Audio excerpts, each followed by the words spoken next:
ఏ దేశం వెళ్ళినా ఏ దేశము గొప్ప కాదు, ఏ దేశము తక్కువ కాదు. సాధారణంగా మనం ఏం చేస్తామంటే నా దేశం గొప్పది అనేస్తాం. ఏ దేశం ఎగినా, ఎందుకాలిడినా, ఏ పీఠం ఎక్కినా, ఎవ్వరేమనినా పొగడరా నీ తల్లి భూమి భారతిని, నిలుపరా నీ జాతి నిండు గౌరవము, లేదురా ఇటువంటి భూదేవి ఎందు, లేరురా మన వంటి పౌరులింకెందు అని మనం గురజాడ పౌరవతి గురించి చెప్దాం. దేశమును ప్రేమించమన్నా, మంచి అన్నది పెంచమన్నా, దేశమంటే మట్టి కాదు, దేశమంటే మనుషులే.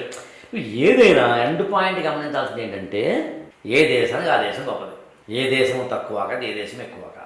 కాకపోతే ప్రతి దేశము ఎక్కడుంది అన్నది పాయింట్. భూమధ్య రేఖకి ఎంత దూరంలో ఉంది, ఎంత దిగువన ఉంది అన్నది పాయింట్. సముద్రాలకి ఎంత మధ్యలో ఉంది, ఎంత మధ్యలో లేదన్నది పాయింట్. మొత్తం భూమంతటిని ఆక్రమించుకుని ఉందా, లేకపోతే సముద్రం పక్కన ఉందా అన్నది పాయింట్. నదులు ఎన్నున్నాయి అన్నది పాయింట్. పర్వతాలు ఎన్నున్నాయి అన్నది పాయింట్. ఒకటే క్లైమేట్ 3-4 రకాల క్లైమేట్స్ అన్నది పాయింట్. ఈ ఛానల్ని లైక్ చేయండి, షేర్ చేయండి, సబ్స్క్రైబ్ చేసుకోండి.